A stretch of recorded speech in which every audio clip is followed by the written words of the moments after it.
Welcome to Bookwrights House, where every conversation celebrates the storytellers who transport us across borders, through danger, and into the hearts of unforgettable characters. Today's guest is no stranger to international intrigue, layered identities, and the relentless pursuit of justice. In The Fifth Day Lady, Can She Make It Work? Dr. Larry Galax introduces us to Josephine, a former rodeo barrel racer turned into undercover operative who navigates a world of elite polo matches, global smuggling rings, and personal reckoning, all under the shadow of $1 million secret. Dr. Galix, I'm Elijah Barcelona, and it's a pleasure to speak with you today. Thank you for joining us. So let's dive in. First, we'll talk about the making of The Fifth Day Lady. So, your protagonist, Josephine, is layered as the mission she undertakes part spy, part athlete, part romantic. So, what was the initial inspiration behind her character, and what drew you to this unique blend of skills and undercover work? Well, my problem with dealing with cartels and the drug industry throughout South America and Central America, including Mexico, is that they are very, very careful about with whom they speak or associate with. And the first thing they do is look suspicious at anybody who would possibly challenge them. And of course, the attitude of the Spanish Americans is relative to women is that they are inferior to the men in terms of their function in society, and not in that respect are not to be so suspicious of them at that point when meeting. And of course, if you're going to try and break into a cartel to break a business that is destroying the rest of the world with the drugs they're distributing, you want to go in as quietly and as simply as possible.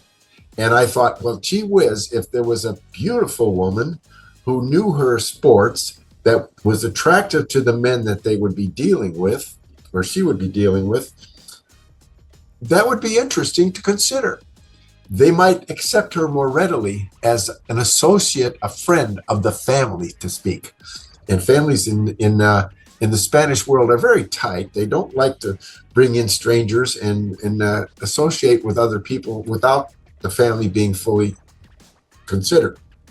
So at that point, I decided, how about what could this woman be doing that would be attractive to them? And one of the sports in South America is polo and horsemanship and vaqueros, and all the people that do horse work in South America and in Mexico and Central America would appreciate a good person, in this case a woman, who knew how to ride a horse very well indeed. So I had to find a good horse lady, and I was inspired by watching the Olympics in Europe when the women were competing on the horse track there, in the horse performance and the leaps and so forth, and I was very impressed.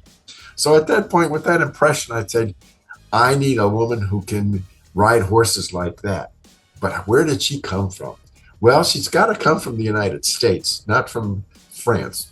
So at that point, I had to find a place for her to be, and somebody to be her father who could make her the kind of woman that we're looking for, one that is self-reliant, sufficiently strong and capable, but also willing to learn how to do more with herself.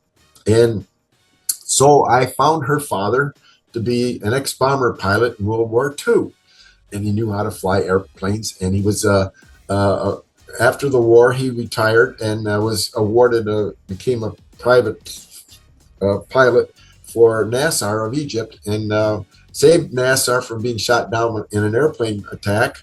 And Nasser gave him enough money, and he retired from that and went to Arizona in the United States and bought a big ranch. And guess what he liked to raise on the ranch? Horses. And of course, he found a wonderful woman to be his wife, and they married and had a daughter, and her name was Josephine. And as Josephine, she would be growing up with a dad who flies an airplane and a mom who loves horses, and her dad also.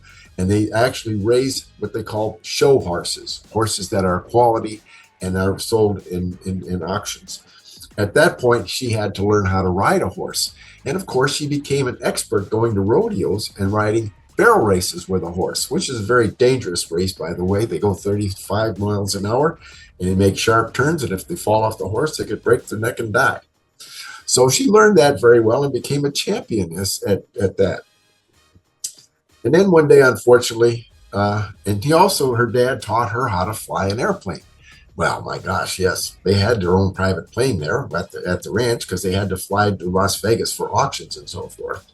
So that was being done. And one day, unfortunately, her dad and mom flew to Las Vegas for an auction, and the plane crashed in the mountains, and they were both killed.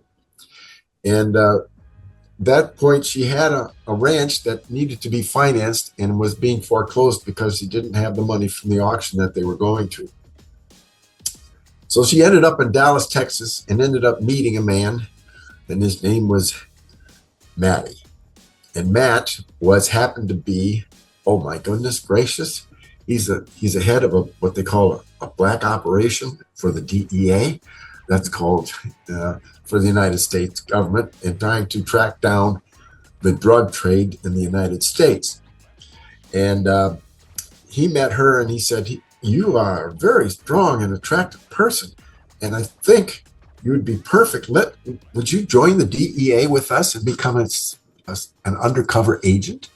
And of course, she said yes. She's always interested in adventure, and she said, "What kind of undercover work would I have to do?"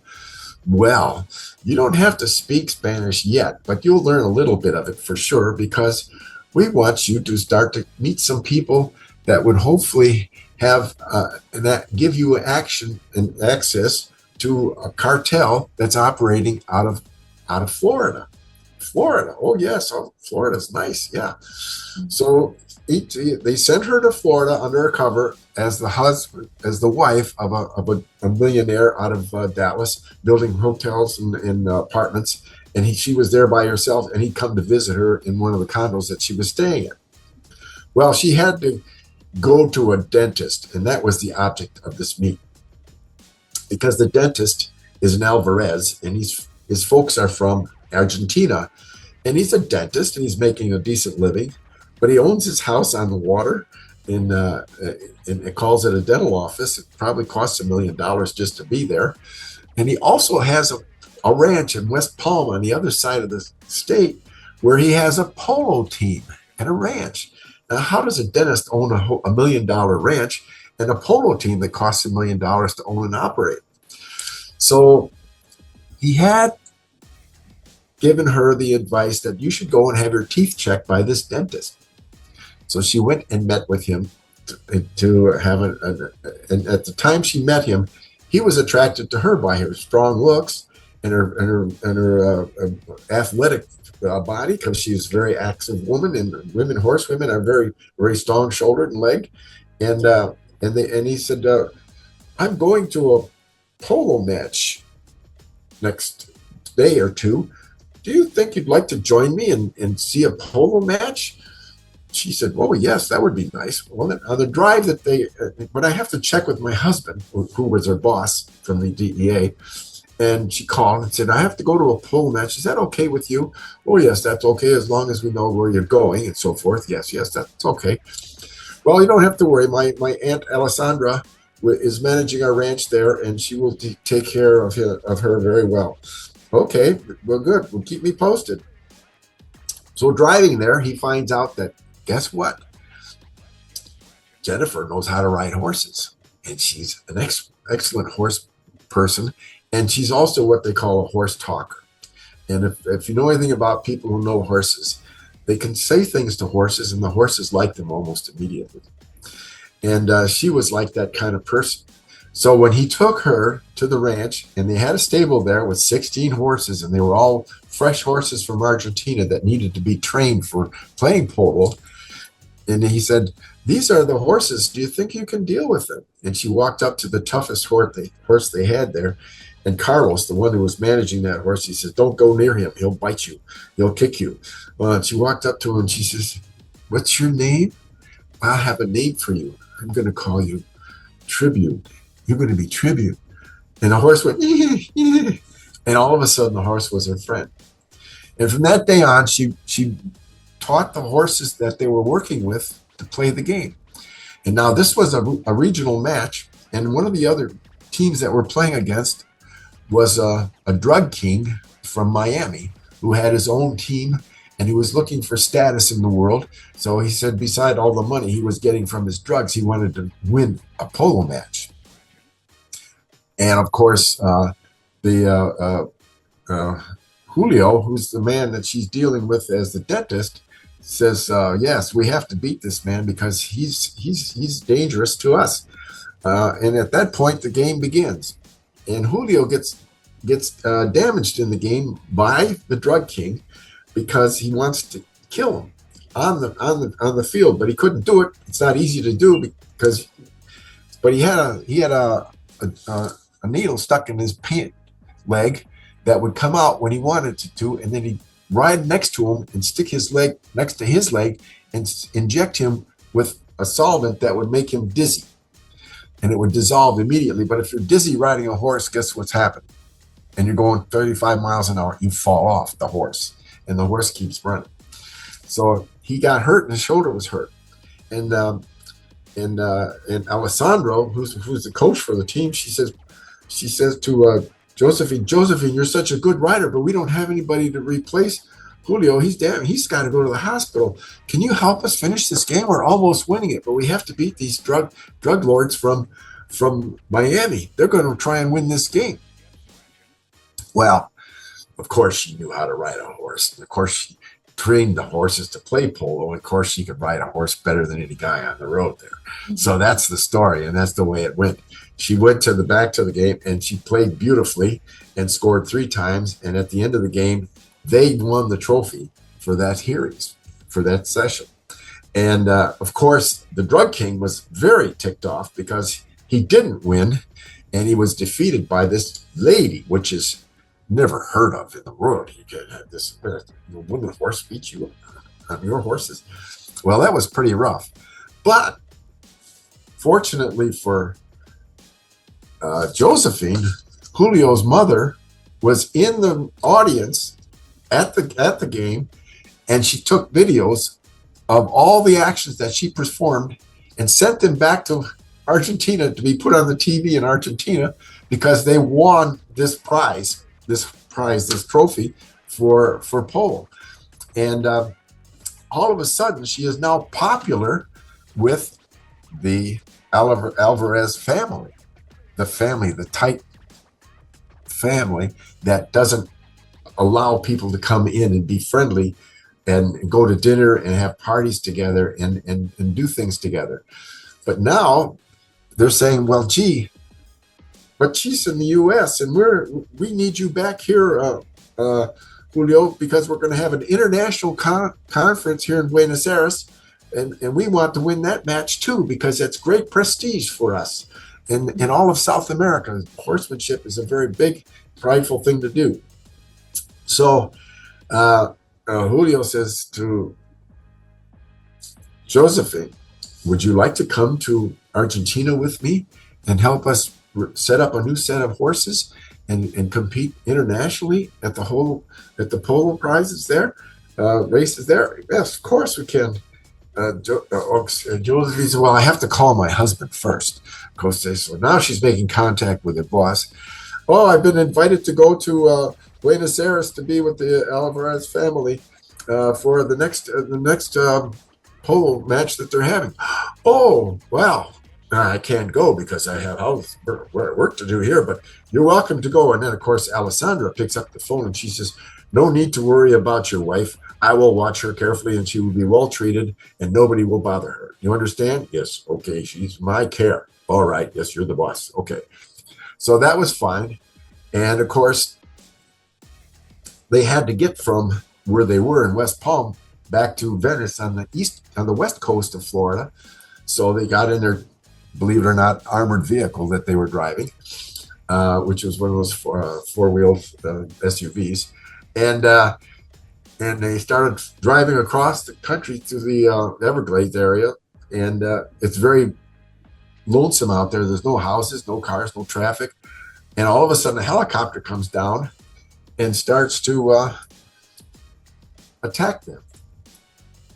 And that is where we see Our Lady Josephine leaning out the window of the vehicle and shooting at the helicopter, because the helicopter was hired by the bad guy from Miami who wanted revenge, and he said, shoot them from above, we'll just kill them all. And of course she got out there, and Julio had a bad shoulder, so he couldn't hold his shoulder up to shoot well. So she leaned out backwards out the window and started firing back. And she unloaded an Uzi on him, which was 30 rounds, and the helicopter just backed off and went away. So once again, she saved his, she saved his life. Mm-hmm. Got to be closer to the family now. Got to believe it, because his aunt, Alessandra, was there and says, oh, thank you. You saved us all. We're so happy to. And he said, oh, I'm so happy to help you. I was very, very concerned and all that. So now they make it to Venice, which is where he has an airplane. Julio flies a DC-3, which is the old gunships that they used in Vietnam. He said, okay, we're going to fly from here across Cuba and over to Cartagena, which is in Colombia, and then fly from Colombia down to Chile, and then cross over from Chile to Argentina and Buenos Aires, and where my grandfather's estate is, Estancia. Estancia is a big ranch with a lot of animals and a lot of people working there, and a mansion on top of that. There's where she gets to fly an airplane with Julio. Guess what? She can fly an airplane because her dad taught her how to fly. So she comes in and she says, I'll be the co-pilot. You know how to run a plane? Yes, I told my father. Well, your father he was a B-17 bomber pilot. He taught me everything about flying there. This big plane is nothing compared to a B-7. Okay, all right. So we'll go and try that. So they flew across, all right. They barely made it because they were running into a storm and they were running out of fuel, and they had to almost crash land at Cartagena, but they did, and they got fuel and made it. But then they got to cross all the way down South America into Buenos Aires. They crossed over and landed, and now they're in a vehicle being transferred from the airport up to the estancia, and they have to go right through the center part of Buenos Aires, which is, by the way, crime-ridden place. And a big problem there with crime. And when they were halfway through, they got trapped by a car that stalled in front of them, and there were shooters and a man with a rocket gun ready to shoot them down and firing away. And once again, Julio couldn't because of his arm, and he was always that way. And he was trying to shoot with a pistol, but the pistol was nothing. And guess what Josephine did? She leaned up. It was an open hood rooftop thing. She jumped out of the roof and shot them all dead. And once again, she saved their son. That's number one. Saved the family name. And the whole city heard about this, and it was all. And now on top of that, she won a polo match with her as a lead person, and now she's welcomed. She's welcome, and she's close. But guess who's a little bit upset about that? And it's Julio's mother, because Julio's mother guards her son and watches her son and wants her son to do what she wants him to do, and not to have him distracted by another woman who's beautiful and could be charming and could be taking over her son's mind and his heart. And oh my gosh, we can't have that, can we? On top of that, she's got talent. She can do all kinds of things. My God, she's starting to make me look bad. No, that couldn't possibly be. But she's getting jealous. And that is not good. And Julio's grandfather, who's still alive and running the estancia and supporting all of the expenses for all the things that are happening, went up to his mother, Lucia, and said, "Do not touch her. Do not hurt her. I could see in your eyes your resentment. You must not do that. She is going to help us win the world championship for polo. On top of that, she is helping Julio become an independent man." And he didn't say it that way, but that's the way it sounded, okay? So at that point, they have the match. And the thing about it is that if you want to have a problem, there was another cartel from Bogota in Colombia that was competing with the Alvarez people and saying, "We've got to win this. So what can we do to stop them from winning?" Well, we've got to stop her. Okay, we can stop her because she helped them win. We can stop their son, but he's already been wounded a couple times now, so that's hurtful. But what happens? And then of course the mother who runs a company in Colombia, in Bogota, and it's a veterans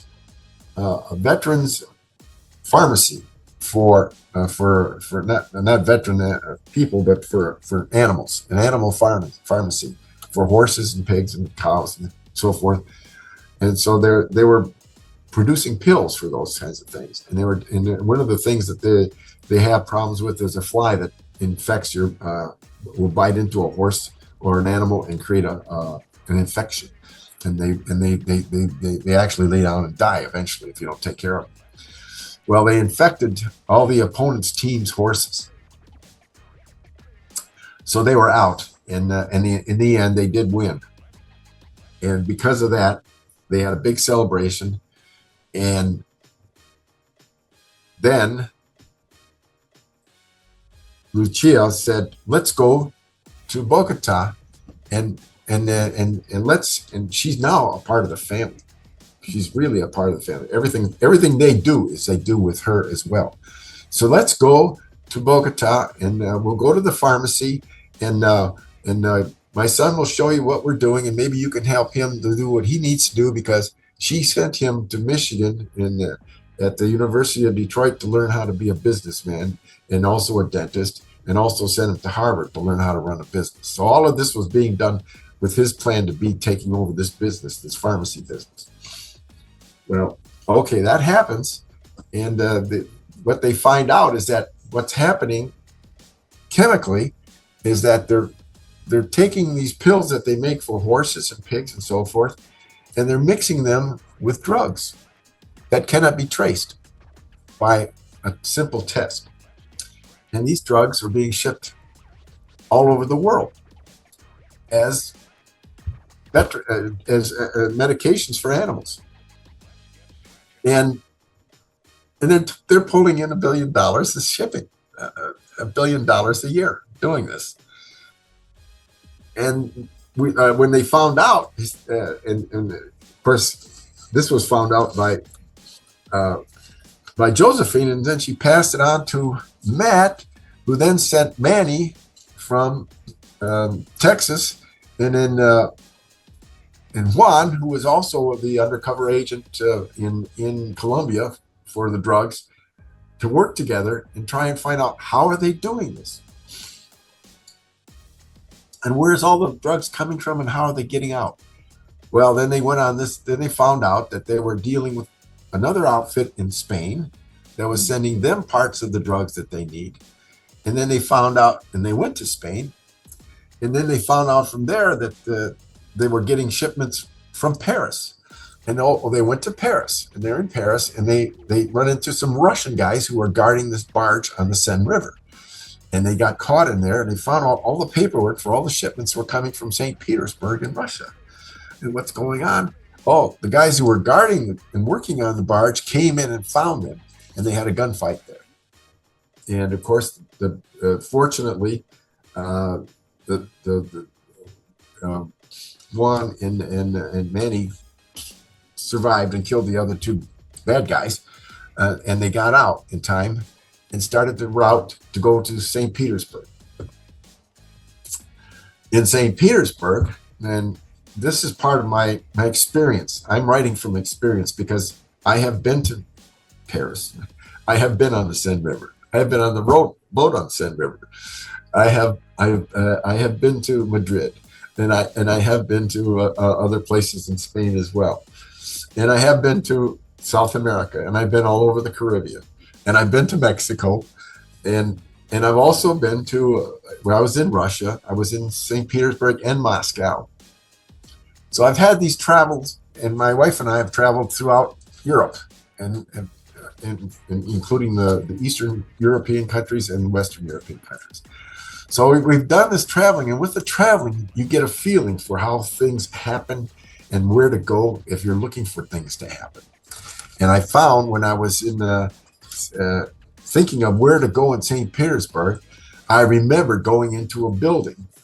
In St. Petersburg at that time, when I was there, that you couldn't get a map for the city because it was all confidential. It was a communist country at that time, and nobody had an address. It was all private, and the state owned everything. But we got a chance to go into an old building, and it was an abandoned factory, and the factory was used for building cannons for World War II and heavy artillery. So that was a place I remembered. This would be a good place to have a drug operation because it was abandoned. So I found that out. Okay, but by the way, there's an office building next to it, and there's a lab in there, and guess what? They're converting drugs into this and that and shipping it back to the people over in Paris, and the people in Paris were shipping it to Spain, and the Spain were shipping it to Bogota in Colombia. All this system was being developed. And it reflects my travels and my experience in dealing with situations like that. And I was also working with people in government as well at that time. So it's at that point, they get discovered, and they meet a new member of the team, because we're talking about team effort now. This started out as a single undercover person, but now we have Josephine, we have Manny, we have Juan, who's from South America, and now we have a lady called Anna, and she's a Russian woman from the Moscow police in the vice squad, and she was there because when they got there, they needed guns, and they wanted to get some guns, so they talked to a cab driver to see if they could get some guns, and the cab driver went and talked to this lady because they knew her there. She was doing research there, and she knocked on their door and said, what do you need guns for? And who are you? And shows her badge. She's police. She's, well, what are you doing? We're looking for this. She's, I'm doing research for that too. You are? Yes, we're trying to intercept the drug shipments out of our country to other countries here. So she becomes a member of the team, and they do find the place where they're producing the drugs and they're shipping them. But guess what? They had a gunfight there, and nobody got killed amongst them. They killed a couple of their people, but they also found out that they had to stop them. So there was a reward of $1 million per person for them to be shot and killed by anybody in Europe, but the Russians first of all. But they had to get out. So they had to get out by train, and because they couldn't drive out, and they tried driving out, but they got to a train, they got out of the country part of the way, the train stopped because they found out, guess what? They were carrying cell phones. And guess what the Russians were doing? They were intercepting their cell phone location wherever they went, and they were sending people after them to try and catch them. So this Anna was all ticked off. What are you guys are spies and you're carrying cell phones? You're not supposed to do that. So they had to throw their cell phones out the door. And the train stopped, and he said, well, we'll pretend we're getting off here, so maybe they'll think that we stopped here, and they'll come and search for you there. Okay, so they kept on going. And they finally made it back to, they got, now the Russians are really looking for them long and hard, and they found out that they got to a place in Finland and a university there, where she went to school as in chemistry to find out about drug making and so forth. And she had a friend who was a professor there, and she said, well, can you help us understand what's going on with these pills? And she said, these pills will have to analyze it. It'll take time. And I don't think you want to be here for any length of time. She said, no, they're after us. We'll have to go. But we'll get back to you, and when you let us know how they're doing this. Okay, I'll do that. Just give me, here's my email address. But then they got the email address. So then how do they get out? Because they can't get back on the train. They rent a car from a college student. And they rent the car to drive. And guess what? They get halfway there, and their car is spotted by a helicopter. And it was another helicopter searching for them. And they said immediately, they're after us. We got to get out of this thing because we'll stop here. Well, they stopped at a rest area. And there was a big truck with a bunch of cars on the back end of the trailer. And and it was dark. And they got up, they climbed up on the top car, on the top of the trailer, and jiggled through the door, got inside, and waited for the truck driver to come back from eating his dinner or whatever, and driving on, going into Finland and back into Sweden and so forth. And then he crossed over, got back into Denmark, and they flew from Denmark back to Bogota. And they made it. But they also found out how they were making the pills and what chemicals they were using, because they called back to Anna's friend, and she said, this is what you need to do, this is how you do it, this is what you do, and this is what they're doing. And if you want to stop their pills from working properly, you can insert a certain chemical that will, once they're trying to downgrade them back to what they used to be, if they mix the chemicals to do that, it'll cause them to explode. Now, imagine what would happen if you had a big barrel, this big around, and full of pills that are now being liquefied. Mm-hmm. And it could be a 20-gallon barrel, okay? And you're spinning it around like this, and now you're putting in the right chemicals for this and the right chemicals for that. And then, you put in the wrong chemical and boom. Oh, yeah. It will be a big explosion. A big explosion. And guess what? It does happen, of course, in the homemaker's world of drugs, that every now and then dumb drug people who are taking drugs while they're making drugs make a mistake, and the explosion occurs and somebody gets killed or something happens bad. But they said, this is what's doing. Now we can try to plan to do something when we get back to Bogota. What do we want to do in Bogota? We want to go into where they're making these pills in this plant. It's a regular pill plant. And we want to be involved when they package the pill. And if we package the pill properly and insert something that reacts to resolving that pill back to what it's supposed to be in terms of the drugs, it'll explode. What do you think? Is that a good idea? Definitely. Do you have any other questions? You tackled your story very well, and it's seriously refreshing when an action story doesn't go full throttle with the fights and the explosions, but also you make space for feminism. I feel seen, we feel heard. Well, see, the thing about this story is that it's actually because Julio and Josephine have affection towards each other. Mm-hmm. They ended up being horsemanship partners, but you work long enough with somebody who's like you, works like you, does like you get to like them. and then and they're the same age group, and they're attractive people, and he's single and she's single, and although she's married, but she's not really married. That was a phony thing. But then again, Alessandra said, and he was talking to us, Alessandra, and he said, I really miss her when she's not here. And Alessandra looked at him and she said, no, no, no, keep your mind straight. She's a married woman. You're not supposed to fool around with married women. So now we got some not insinuation, but they're growing and working together as a team for the family, but they're also becoming attached to each other in the process. And now we got a problem with Josephine because her job is not to fall in love with this guy. But maybe she could if she could get things right through him and by him.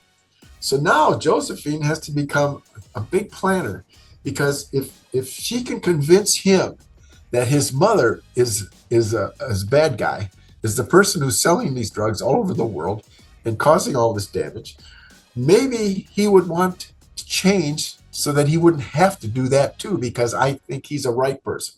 He doesn't have ideas about hurting people, and he's not a thief, and he's not a liar. And he was raised to be a business person, a professional, and a horseman, a competitive person. Nothing wrong, everything right. So we got this rightness between the two of them, bringing them together. And of course, Lucia, the bad person, is over there trying to stop. And by the way, Lucia did hire a prostitute to go to his room one night to give him pleasure, and he opened the door, and she says, "I'm a present for you," and he said, "No, thank you." It didn't happen.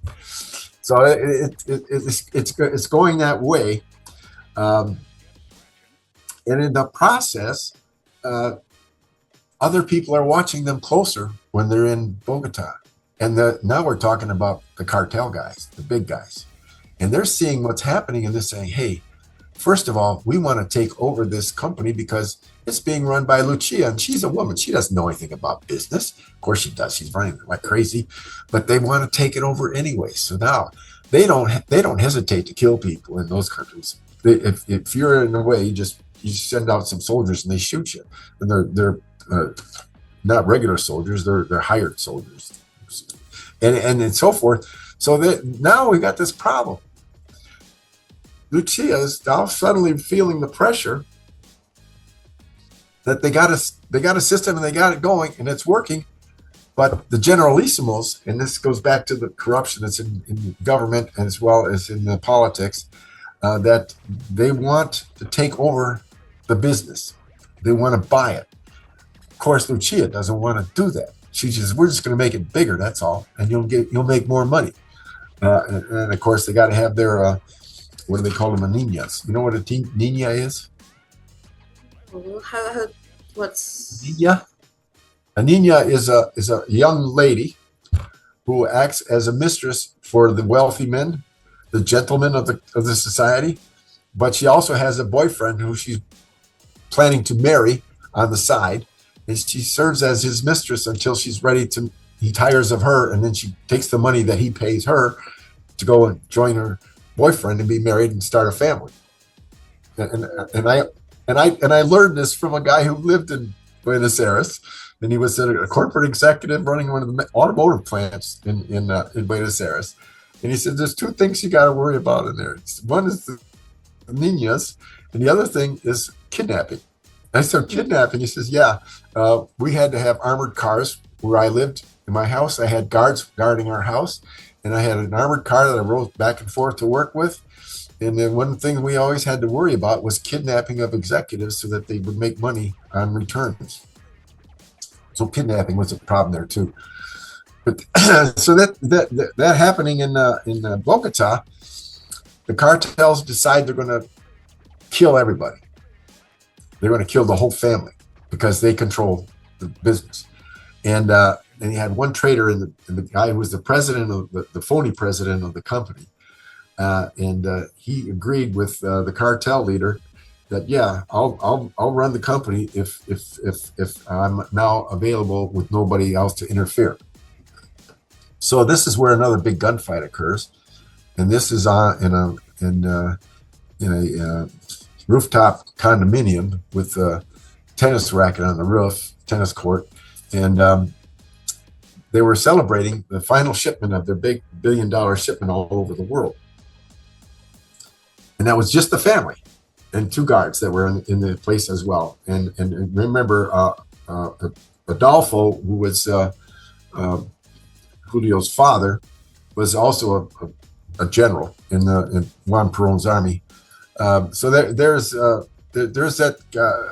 The place is loaded with guns, and it's guarded, and of course everybody knows what they do, so they're very careful. But as they're having this party, the elevator door opens up, and out comes the barrels of guns that are starting to fire automatic weapons into the room. The gunfight starts. The two guards that were at the side of the elevator started shooting in the directions trying to get into the elevator, and the other guns are just shooting out again. And the gunfight keeps going, and then there's another attack from another helicopter again was landing on the rooftop to bring people in from the other side through the balcony door, and it was a mess.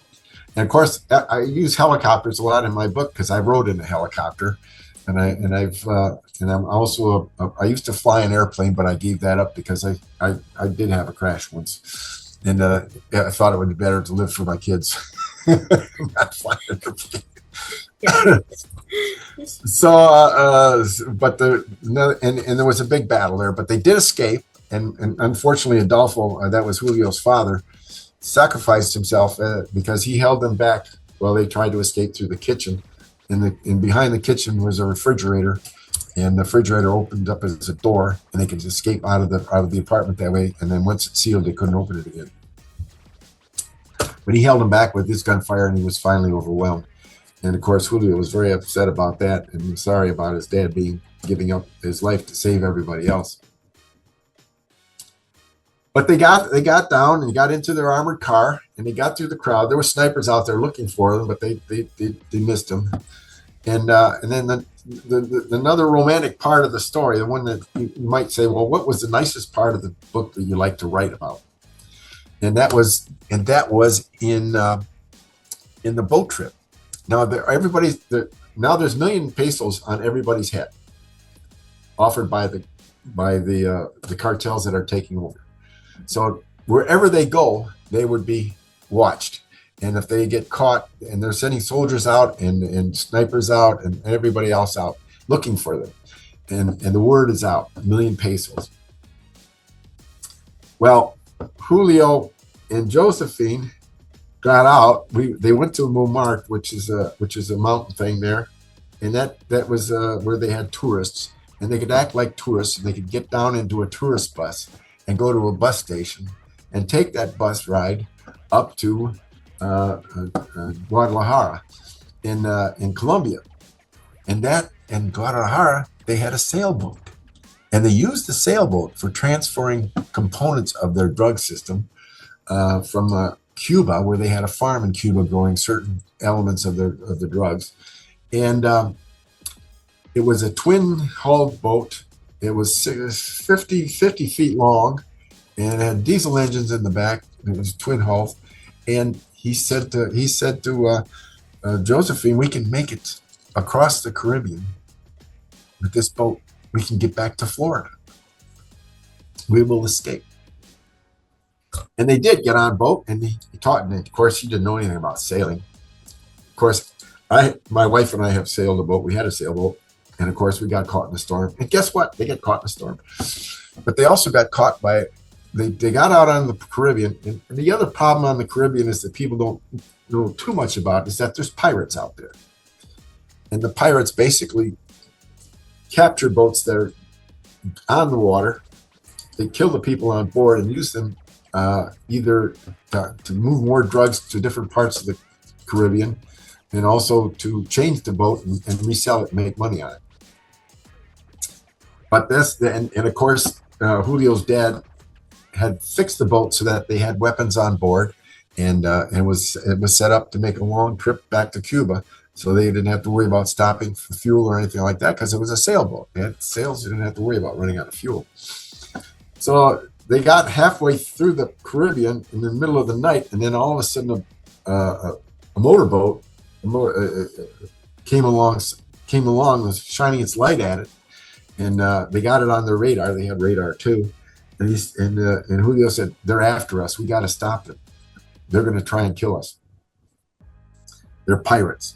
And so Josephine has to run the boat and steer the boat properly and deal with the sails, while Julio digs out an automatic weapon from the gun box that they had in the hull of the boat, plus an RPG, which is a grenade launcher, and said, "Okay, let's watch them. They're going to watch us, but we're going to move out. I'm starting the motors and see if they follow us."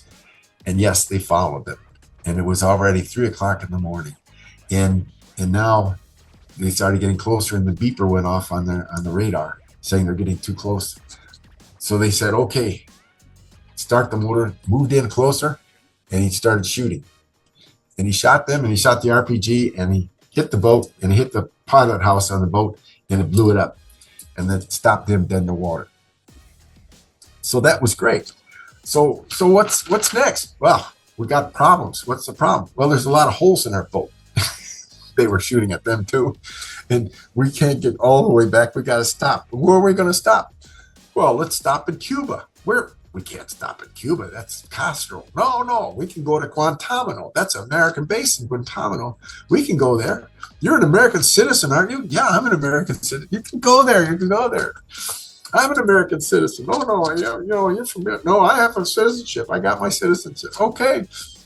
So they took their boat to Guantanamo, and it turned out they had a farm in Cuba as well that they were using, and they went back in, and they made radio contact with the rest of the people in the group, and they said, "Well, we're here, we're there, everybody's safe, but we had to all run in different directions, so nobody got caught." So at this point, Guantanamo was the captain of the base, the person in charge of the base, said, "What's going on with you two?" And they looked at each other, and he said, "Would you marry us?"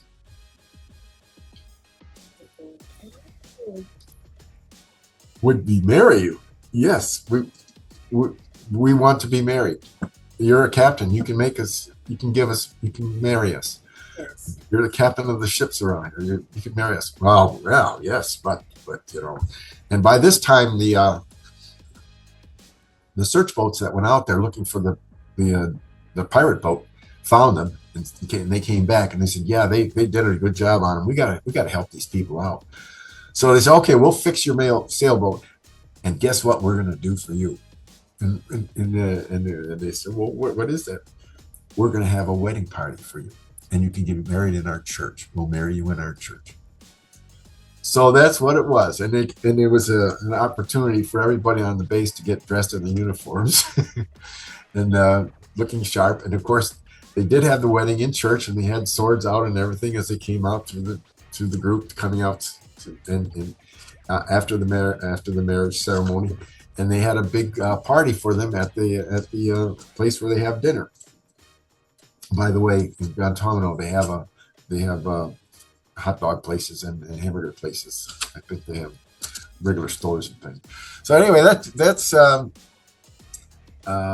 what happened there. They got married, and the boat was fixed, and they sailed back, and they ended up back in Venice, which is the port in the east side of Florida. West side of Florida, and they're happy, right? Is it all over? Not quite all over yet, is it? Oh, Yeah. After all the action. what do you think? uh, What about his mother? Now she's got a daughter-in-law. yeah. What happened to his mom? She got away with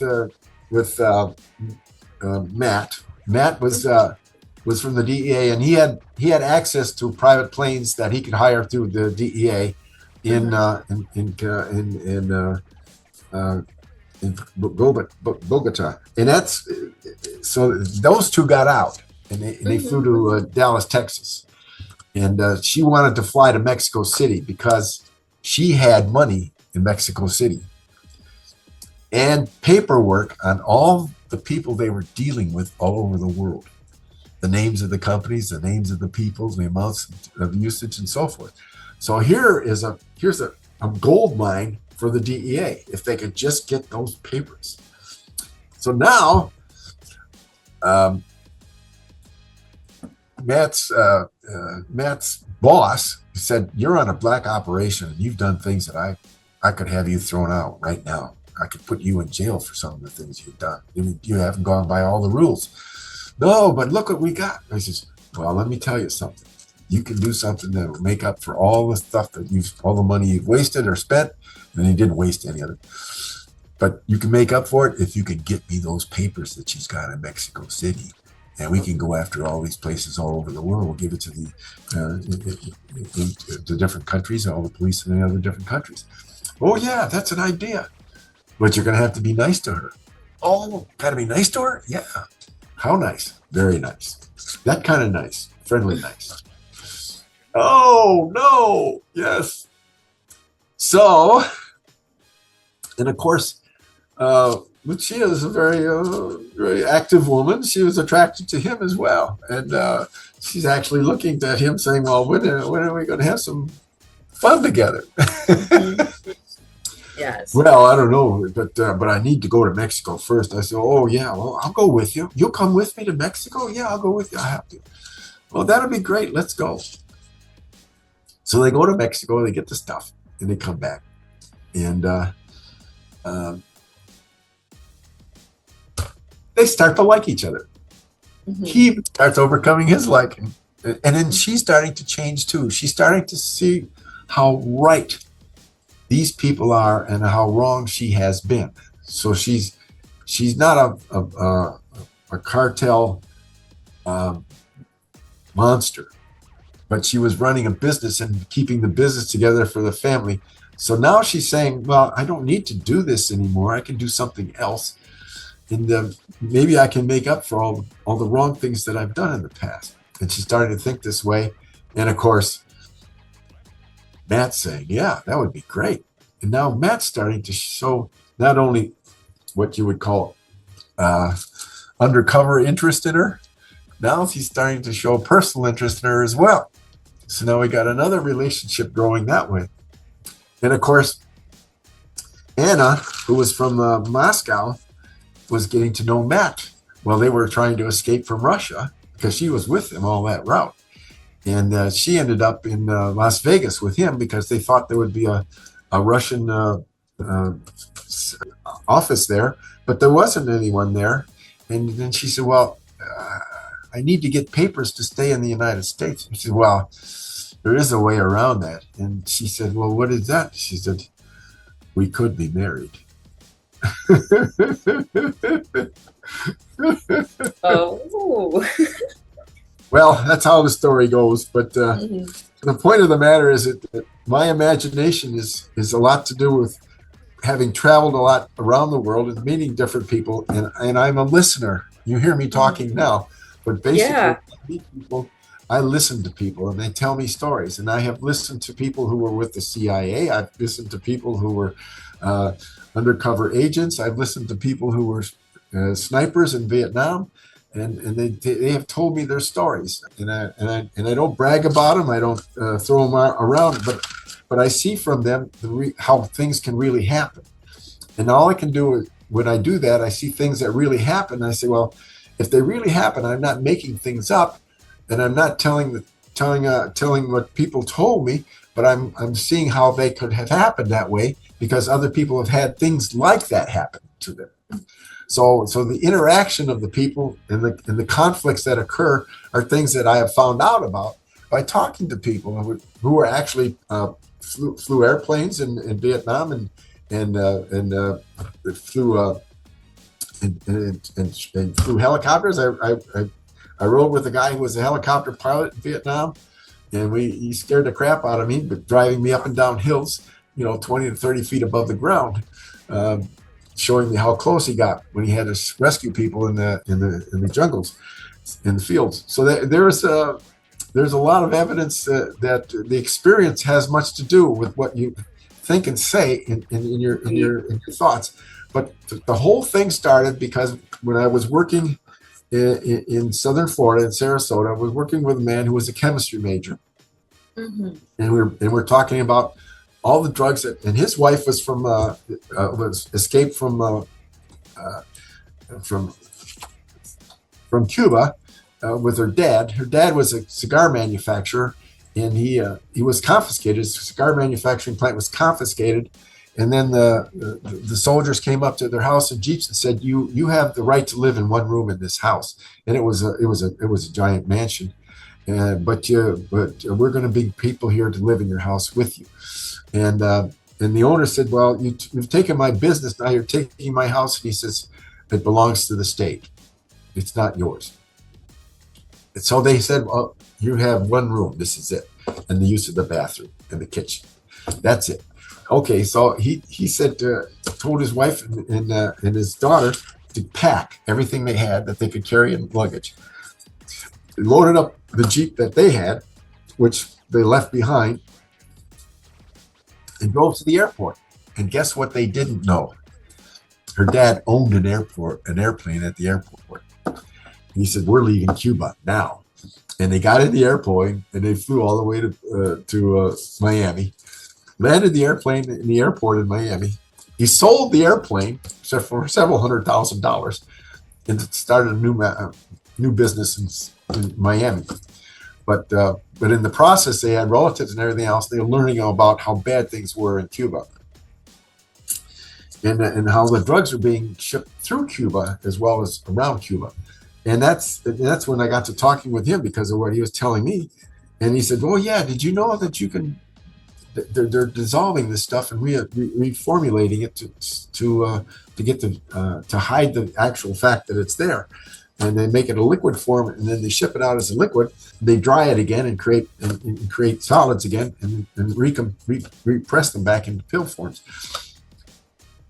I said, "They can do that?" "Oh yeah, you can do that, and you can do other things too." I said, "What?" "You can mess it up too by doing it that way." Oh, you mean we could stop them from doing this?" "Yeah, if you could get inside on the door where they're doing it, you just pour a little bit of this and stuff that they're mixing with, and guess what? It'll boom, it could explode or do other things." Of course, the information we got from that gal in Finland, who was a professor in chemistry there, said this is what you use and it'll explode when they mix it. So they had that information after all, that we found that out. But I didn't know that until I started thinking about how did they get that information. But that's got me started on it, and I started dictating this book on a tape recorder, riding back and forth to work. And my ride was an hour and a half, bumper to bumper, from Port Charlotte to Sarasota up the expressway every day, 5 days a week, and going back 5 days a week. And I did this for 2 years, and there are all my tapes. And my wife got a job, and we had to leave, so we came up here to Crystal River, in the north side of Florida, northeast side, and because she was working for the county there, and I had all these tapes, and I found a lady who was a court recorder. You know what a court recorder is? Yeah, the one who records all they type out inside the court. Yeah. Okay, well, I gave her my tapes, and I said, "Could you type this all in so I can use it on my computer?" "Oh yeah, I can do that for you." And I gave her my tapes. She had a machine for reading it, and she listened to it, and she'd be typing us, and she gave it all back to me that way. And it was sitting under my desk for another 2 years. And guess what? I didn't touch it because I had all this work I had to do to pay the bills and all that stuff. We all have to work. You don't make money writing. Yeah. Until you sell something. Anyway, that's when we had COVID. What happened in COVID? We all stayed home. We Mhm. stayed behind locked doors. And nobody was hiring me to do any work because nobody was going into other people's buildings. And everybody was afraid to spread the disease, the Mhm. virus. So guess what I did? I pulled my tapes out, and she had it on a computer disk. And I said, oh, I'll start working on my book.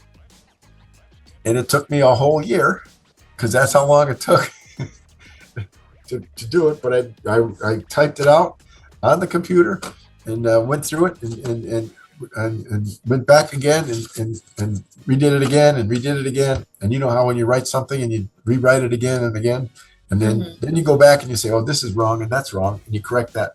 Well, anyhow, after a year, I got a full body of it, and Mhm. I Oh finally yeah. wrote. Well, we're at that subject. What was the most difficult scene to write in the Fifth Day Lady? Most difficult scene? Yes, yes. Well, the polo matches are Um. very. It's like watching a football game. Mm. If you don't know what's going on, you can't talk about it. So the polo matches were very hard. So I had to spend a lot of time, and we do go to polo matches, by the way. We have polo teams here in Florida, and we go to the villages, which has a polo match every year. And we just went to one a month ago. So we go to them every year.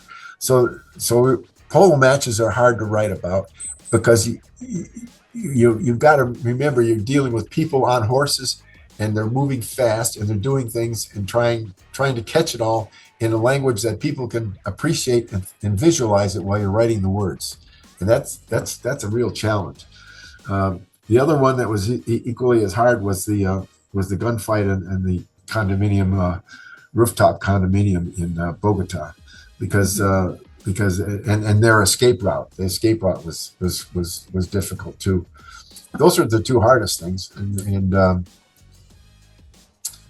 but they're all hard in a sense because problematically, there's writers who say you need to talk emotion, you need to write about emotion, and in my perspective, emotion is created by action, and if you try to transfer emotion without action, you're just talking about outer space. And what's there? It could be anything you want it to be, but it isn't verified by action. So whenever I'm thinking of an emotion, I want to have an action that can create the emotion, or not necessarily out loud, but when you see this happening and you're reading it, you feel the emotion that goes with the action, and that's the real challenge that I have in writing my stories, because you have to get the feeling across that the action is leading to an emotion without saying it. You don't want to say it. Um, got any more questions? I'm ready to answer. Yeah. Now, looking ahead, can we expect future adventures with her, like with from Josephine, or new stories exploring similar themes or undercover conflict and justice? Okay, the ending of the story, I'm not going to tell you, of course, but Okay. yeah, the what we've created is a team. Mm-hmm. Got a team, and they're now married married team members. Okay, and guess what? After they've succeeded, and that remains to be seen by reading the book at the end. But if they succeed, what would they want to do as a team? Would they want to stay together or separate and go their own ways? And what is the guy who's running the Black Ops from the DEA thinking? Now he's a guy that's away from everybody, but he's saying, overlooking and saying, "Hey, look what these guys did. Does that mean they're stopping? They're not going to do it anymore? They did such a my God, look where they are. They got these people on trial in Russia. Look at these people in Spain. Look at these people in, oh my God, in Bogota. Yeah, yeah, and even Argentina. Yeah, wow. How did they do all that? And they all did it within a year. Okay, so what do you think is going to happen? Just think about it. They probably would like build their own families, but would still work together every now and then. I don't know. Well, you got to remember, these are all people who think and do for themselves.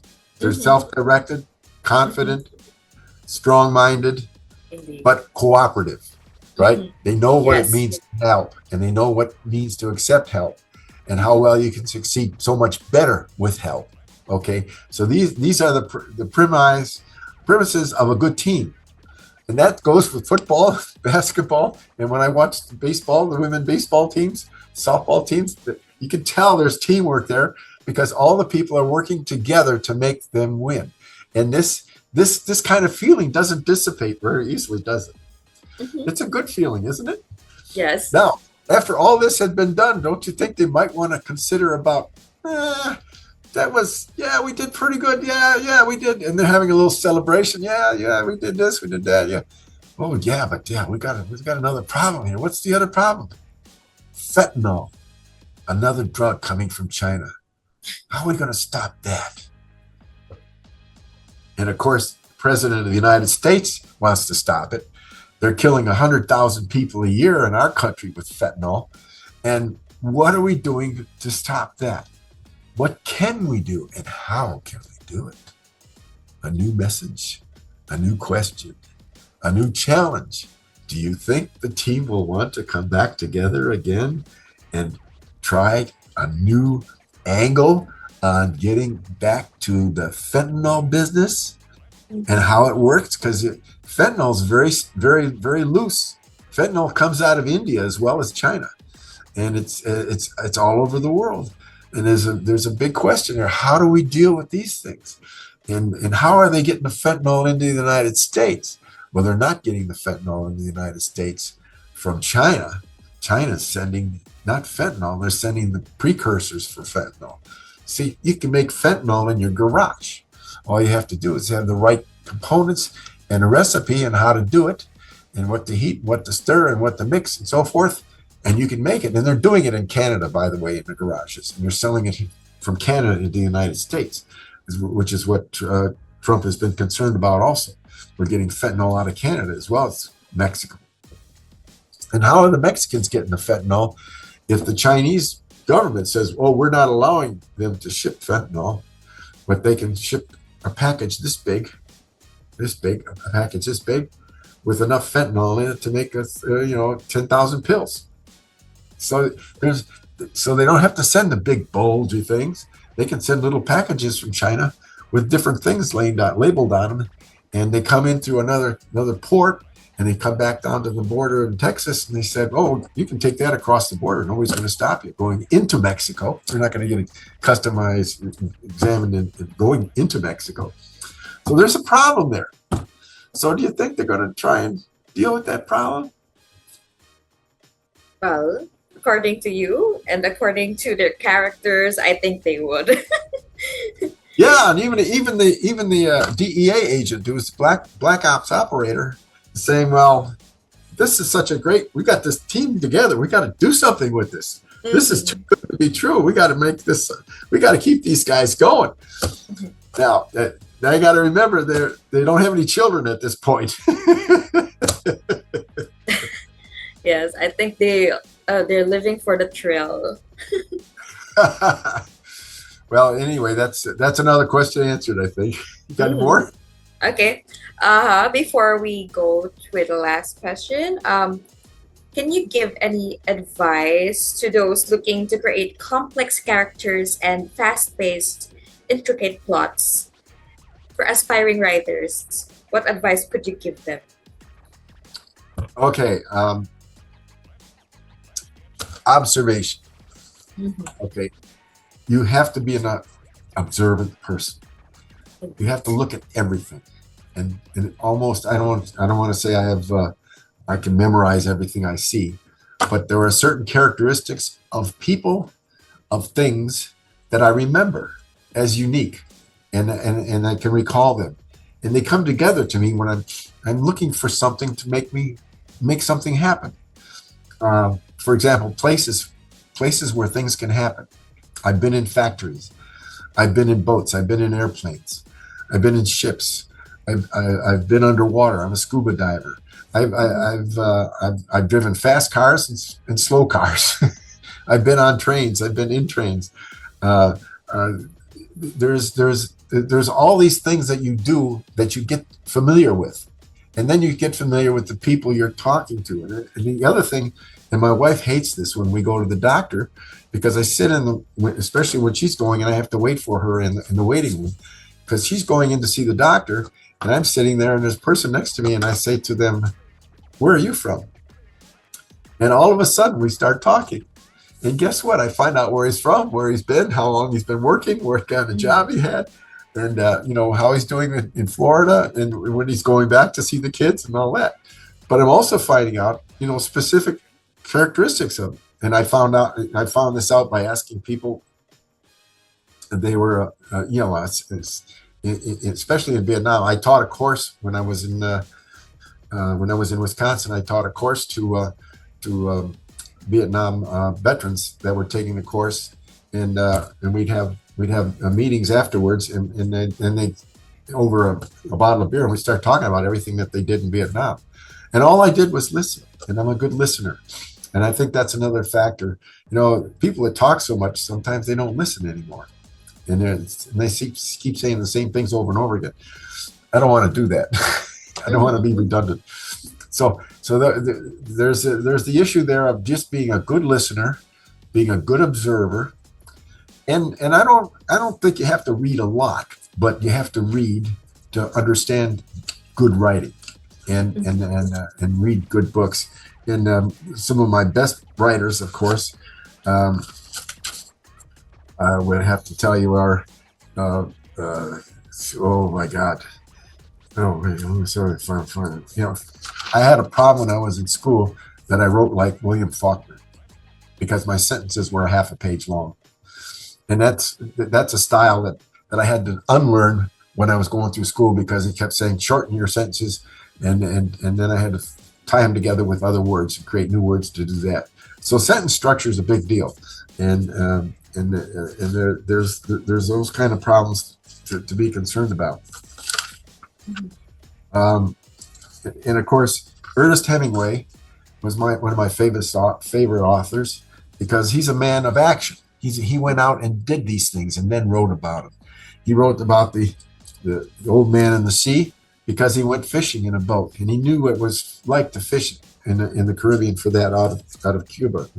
No, it was actually the Keys. It was in the Keys, and that's Ernest Hemingway. And F. Scott Fitzgerald, Great Gatsby. Now here's a story about society behavior, social behavior, and Great Gatsby. F. Scott Fitzgerald, and Joseph Conrad, and Carl Sandburg was a great poet that I really appreciated. So those are some of the authors that you can never forget, because their style was based on action. But some of it was, Ernest Hemingway's writing was excellent, and it wasn't boring and tedious and all that. F. Scott Fitzgerald was okay too, with Great Gatsby. Mm-hmm. But William Faulkner, he made reading a job, and that's another problem. You just have to read so that it moves nicely. You don't want to go too fast, but you don't want to go too slow. And you got to have pickup words, and a pickup word is something that brings back a memory of a sentence that might have been 2 or 3 sentences ago. It's a pickup word. So you want to keep the paragraphs. This is called paragraphing. You've got to keep the paragraph solid and keep it together with pickup words inside each sentence in the paragraph. And that's an important feature too, that I think that a writer has to be concerned about. And of course, never consider your writing to be perfect, right? So yes. What you have to do is ask somebody else to read it for you, and be a critic. Error trials.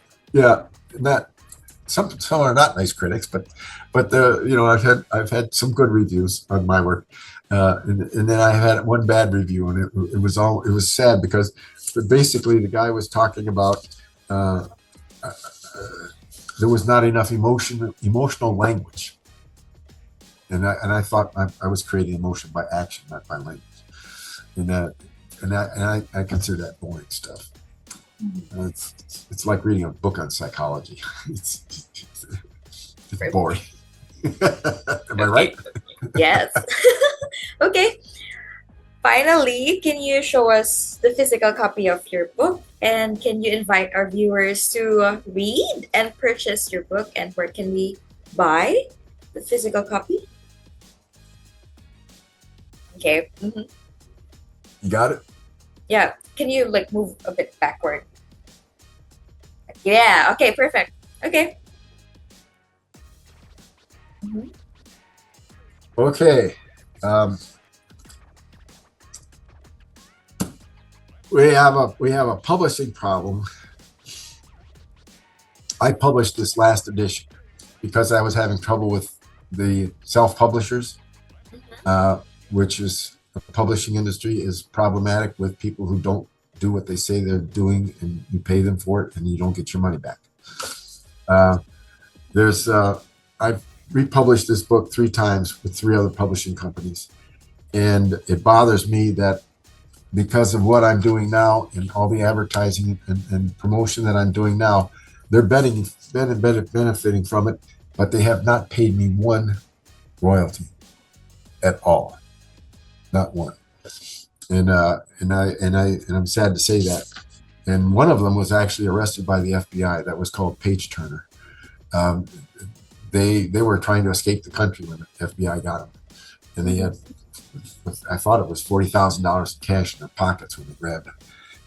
But they were violating the law by creating interstate crime through fraud. They were committing fraud by telling people, we need $50,000. We're going to get your movie made for $6 million. You're going to get 10. We're going to get 10%, and you're going to get the other.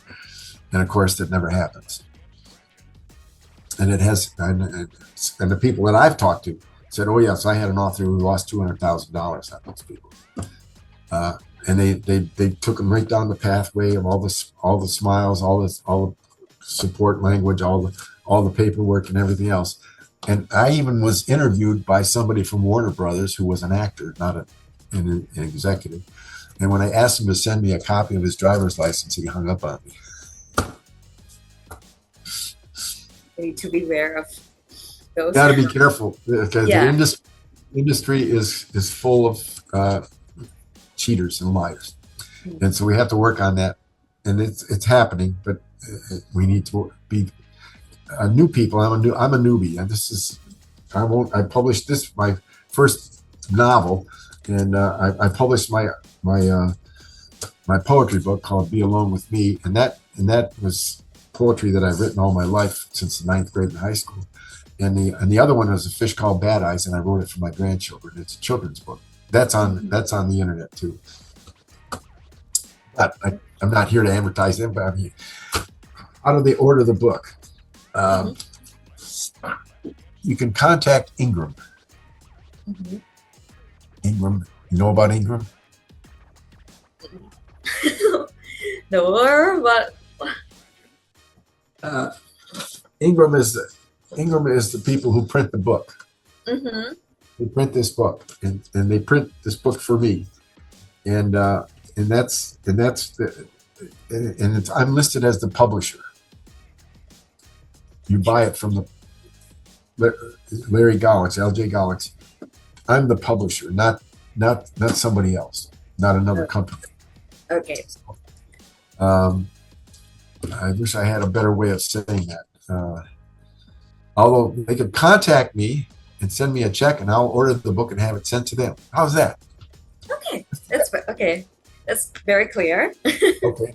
My email is lgolicz, LGOLICZ @tampabay.rr.com.